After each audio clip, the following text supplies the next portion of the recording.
Dévastés par le chagrin et la colère après la disparition de leurs proches emportés par les coulées de boue et les inondations survenues à Freetown, des Sierra-Léonais participent à des inhumations collectives car de nombreux corps n'ont pas été identifiés. Quelques cassantons ont été creusés dans la terre rouge sur de longs alignements dans la localité de Waterloo, proche de la capitale, où sont déjà enterrées des victimes de l'épidémie du virus Ebola qui a fait 4000 morts en Sierra Leone en 2014 et 2015.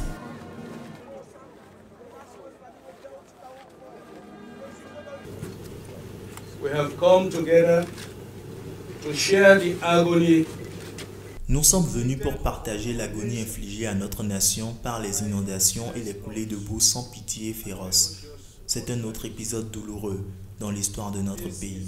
Des centaines de compatriotes ont été balayés dans leur ultime sommeil jusqu'à la mort. Swept away from their sleep unto ultimate death. Dans les quartiers dévastés, l'aide internationale s'organise. Des ONG, des agences de l'ONU distribuent des colis de nourriture et de produits d'hygiène aux milliers de personnes qui s'entassent dans des centres d'accueil, chez des voisins ou au sein de leur famille. Avec un bilan définitif qui pourrait atteindre les 1000 morts, les chiffres donnés jusqu'ici évoquent plus de 300 décès et 600 disparus.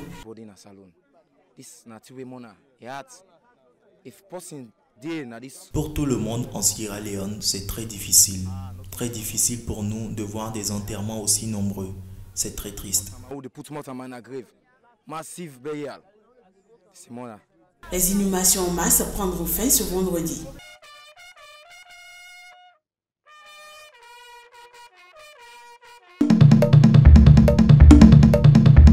We have become so complacent in the world of HIV and AIDS.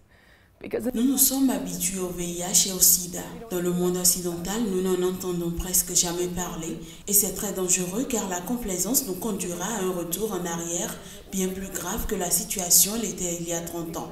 Way more dangerous than where we were 30 years ago. Quand vous voulez comprendre pourquoi le sida est toujours aussi présent dans le pays, vous devez chercher ce qui l'entretient. Vous ne pouvez pas juste vous préoccuper de la maladie. Vous devez trouver pourquoi ces gens sont malades. Et je crois de tout mon cœur que le sexisme et le racisme sont deux importants facteurs qui augmentent les risques de devenir séropositifs. Nous devons être capables de dire ça suffit, il y en a assez, il faut mettre fin à ça. Nous avons juste besoin de ressources. Les gouvernements et le reste du monde doivent prendre conscience que nous avons juste besoin d'un peu d'aide pour stopper ce virus une bonne fois pour toutes. Stop this once and for all. Dans la baie de Dakar, cette équipe d'archéologues sénégalais se prépare pour un nouveau jour d'exploration des fonds marins.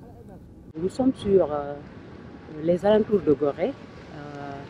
Nous avions trouvé quelques épaves, parmi lesquelles les autres sont anciennes. Et nous pensions que ce sont des épaves liées à la traite atlantique.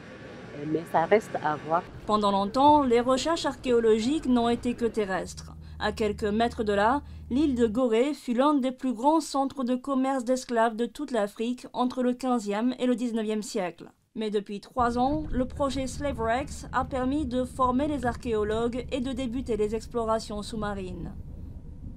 Aujourd'hui, nous sommes dans une posture, dans la possibilité d'apporter du sang neuf dans la recherche scientifique. Dans la recherche scientifique où l'histoire de la traite négrière a été longtemps écrite, mais tout simplement basée sur des preuves documentaires. Sous l'eau, le ratissage se fait mètre par mètre. On estime à 1 millier le nombre de navires d'esclaves ayant coulé pendant cette période dans le monde, mais ils sont très difficiles à retrouver et à identifier. Seules les traces d'un unique navire négrier ont pour l'instant été retrouvées au large de la ville du Cap en Afrique du Sud. Aujourd'hui encore, les plongeurs n'auront trouvé que des épaves récentes. Mais pour l'archéologue Ibrahima Tiao, la persévérance est à la hauteur de l'enjeu, réconcilier les Africains avec une période tragique de leur histoire. L'histoire peut avoir un rôle thérapeutique. Quand nous aurons terminé, que notre travail sera rendu public, ce sera douloureux. Mais je pense que c'est la meilleure façon d'aller de l'avant.